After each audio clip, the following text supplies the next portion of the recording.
All right, you ready to get into some weird news? Yeah. Yes.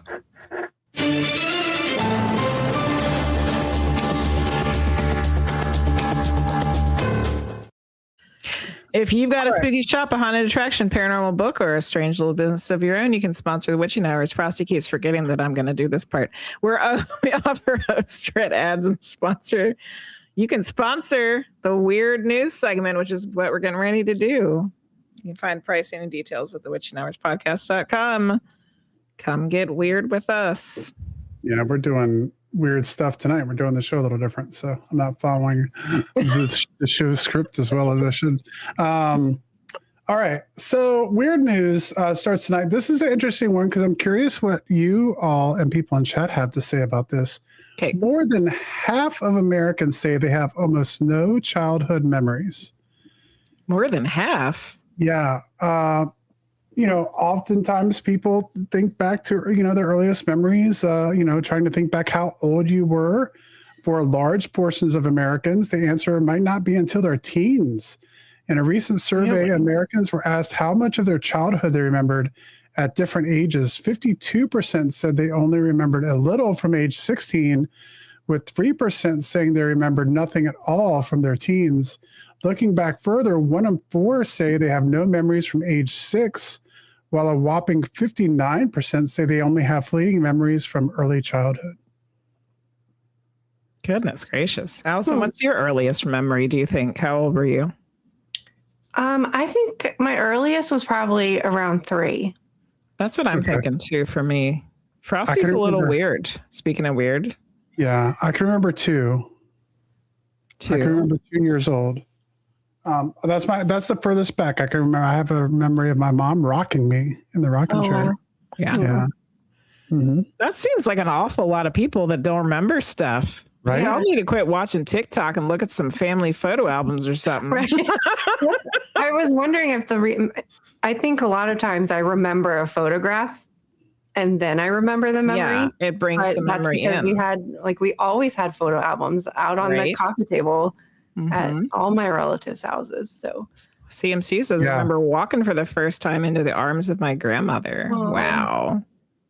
You was real little, CMC. Yeah. Oh. I don't know. Like I was just talking about this the other day before I saw this news article, because I was telling Jenny because my birthday was recent, a couple weeks ago. And I was telling her about the birthdays that I could remember and like the earliest birthdays and things like that. And they go back pretty far. Like I don't remember a lot from like 2-3 years old, but I do have some memories from there. Mm-hmm. But definitely like after 5-6 years old, I have quite a lot of memories. So, and I don't even think I have that great of a memory. So I wonder if that part of that is the fact that we don't make photo albums anymore. Because after film, there hasn't been a lot of like picture printing. People just have them on their devices and then they just forget about them.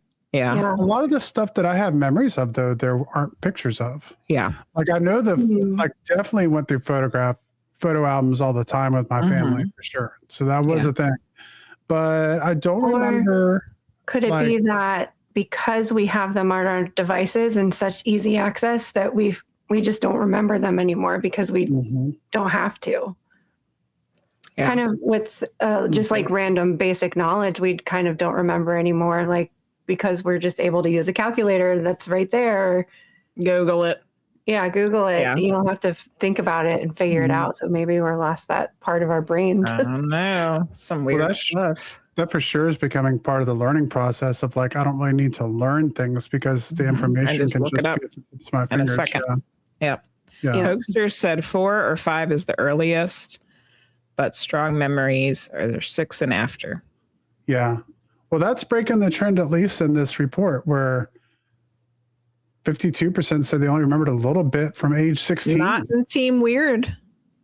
What were the ages of the people they asked? That's question. Let me bring up the full story here. All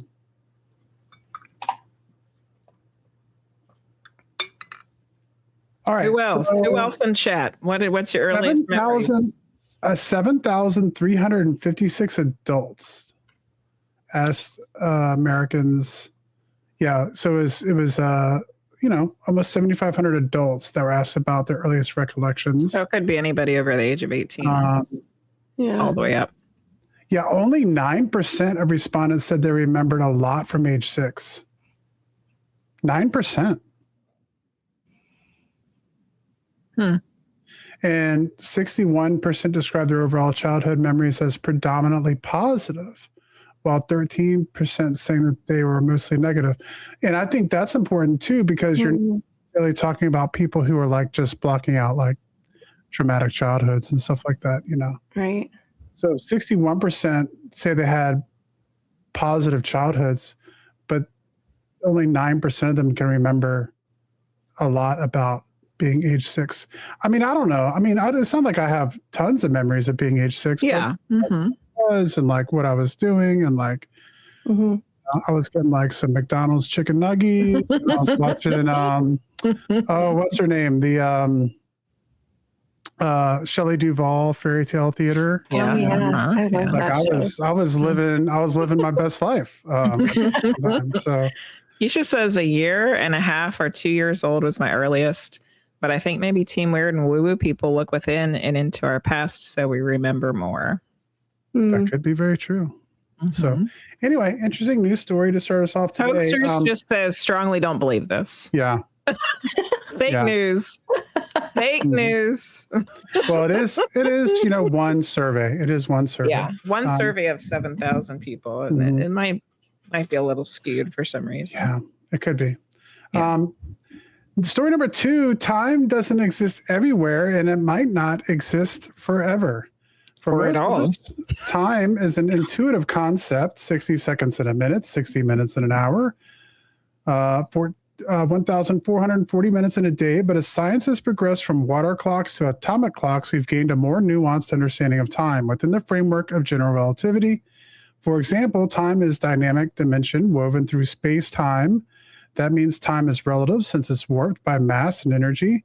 In quantum physics, however, time is more of a constant and external backdrop to changes in our system. In 1967, American theoretical physicists John Wheeler and Bryce DeWitt created what is regarded as the first attempt to reconcile these two theories known as the Wheeler-DeWitt question. It essentially contains no time variable at all, forming what's known today as the problem of time. So getting into this, what we're talking about here is the idea that time is created by the curvature of space-time. Okay. Almost the way I kind of feel is almost like riding a wave, like if you were to picture space-time. Space wave? You know how it curves, like, when you talk about gravity or mass. Space surfboard for the space wave? when you put the sun like on, you think of it as being like on a piece of fabric and it goes down, that time exists on the curvatures of that. Okay. So he get in here and they say that the latest attempt to understand the solution comes from Anderson Gama Fernandez de Freitas of the University, I have the Spanish name, Universidad Federal de Itajuba in Brazil. In a paper published in the journal Classic in Quantum Gravity, he says that the phenomena of time might be intrinsically tied to the geometry of space itself. He introduces a geometric clock, a mathematical construct derived from the curvature properties of three-dimensional space slices that determines whether time can function as meaningful ordering when space is intensely curved as the conditions immediately following the Big Bang. This clock is rigid and the universe evolves just as a standard physics predicts. But as the universe expands and flattens, the curvature weakens. Everything becomes more flat after the Big Bang. And Fernandez de Freitas says the geometric clock winds down with it, meaning time itself gradually loses operational meaning. And the reason I brought the story up tonight. Two things. Yeah. First, I guess it would not be the Spanish name, it would be the Portuguese name. Because it would be the Portuguese name. You're right. And then you said slices and ordering, and then I just started thinking about pizza, and I kind of lost the rest of it. So basically talking about how after the Big Bang, trying to understand this myself, after the Big Bang, it creates lots of curves in space-time. But as everything keeps going out further and further away from itself, it has space-time begins to flatten, and time, in his theory, time doesn't exist on flattened space-time. It takes curvature for that to happen. Which the thing that brought to my mind here was the idea that we've had of time changing, or time moving faster, or time seeming weird now more than it used to. Timey-wimey, wibbly-wobbly. Yeah, if this could be something that would possibly explain everyone's weird, or at least a lot of people's weird observances about time. CMC was talking about gravity. The introduction of mass into space-time is critical in the process, mass versus energy. Allison, what were you going to say? I don't know. I just got distracted by someone Shadow gave you money for pizza. Oh yeah, a pizza. Thank you, Shadow Max. 100 bits for the pizza. I was gonna say that, like, I've been trying to stop saying that. Like, time's moving so fast. Time's moving so fast. I've been trying to stop saying that because it just feels like it keeps getting faster. Yes. So right. I have enough time. Things are moving slowly. I'm trying to say that over and over instead of manifesting faster time. Right.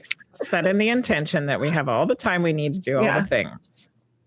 I know, like, this doesn't actually change like the real calculation of time, but I think I've mentioned this with Jenny, and I think she was in agreement. Almost like I really am starting to feel like we need like another day in the week. Like we need to like change our calendar.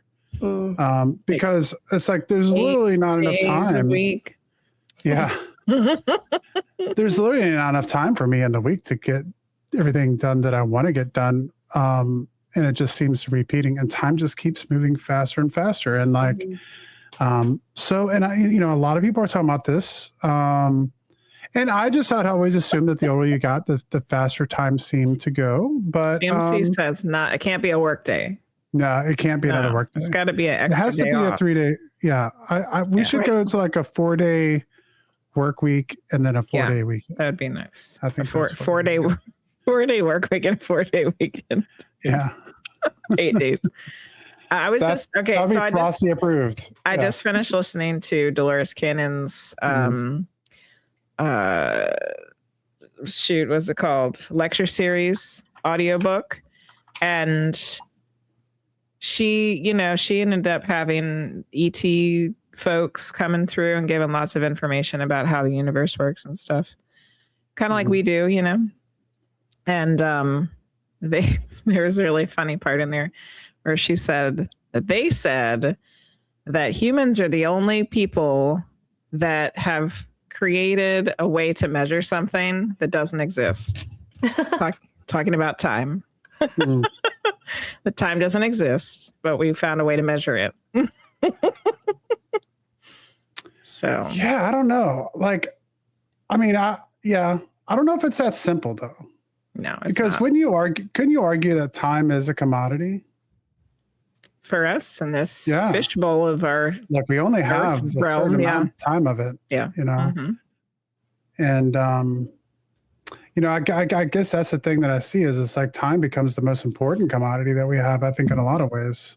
And we trade it away very, you know, sometimes I think a little too easily.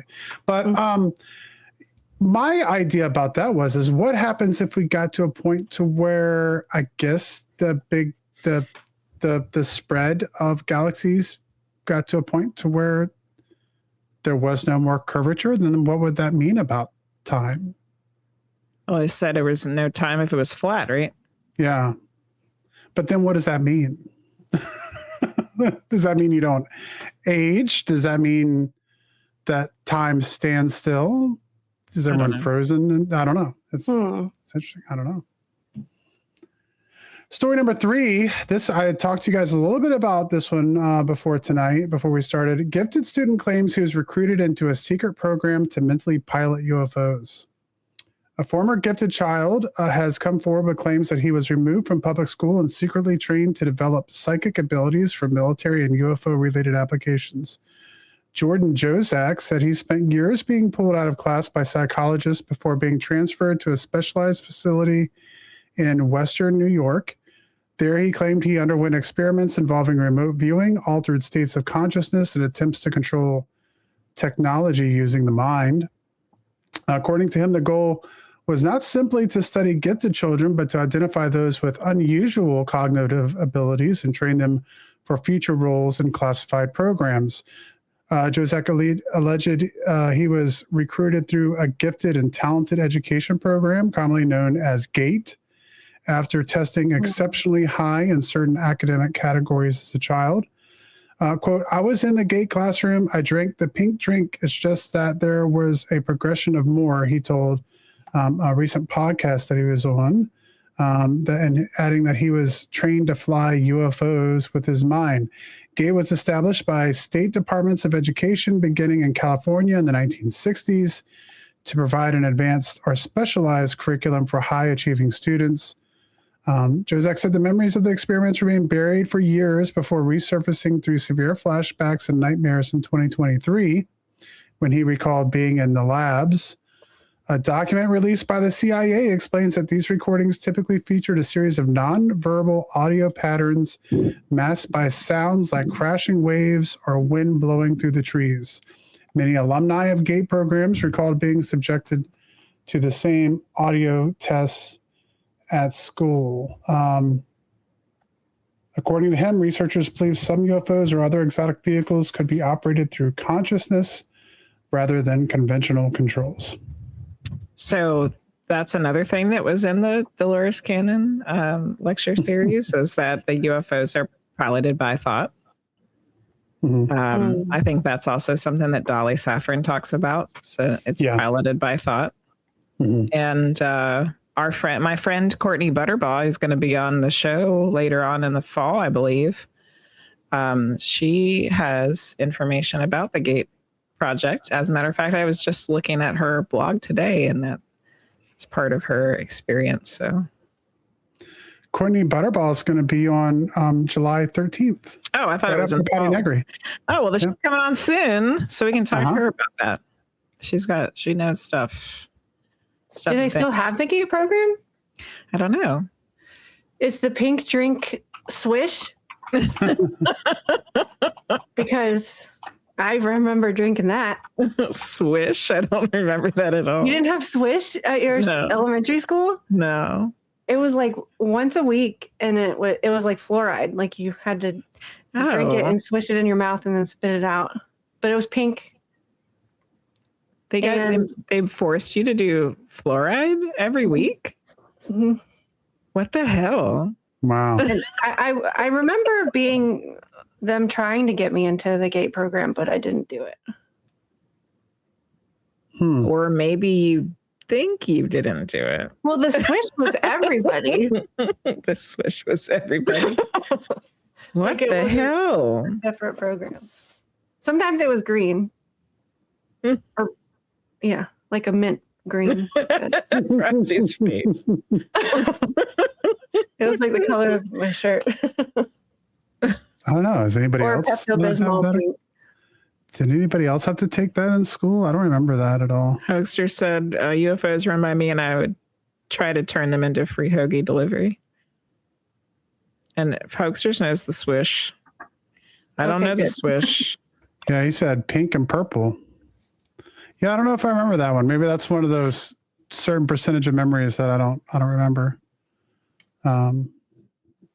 So weird. Anyway, well, I guess we'll get to talk about that more. And like I said, I reached out, and Keisha, our wonderful Team Weird member and co-producer on the show, has reached out to see if he would like to come talk about those experiences. So we'll see.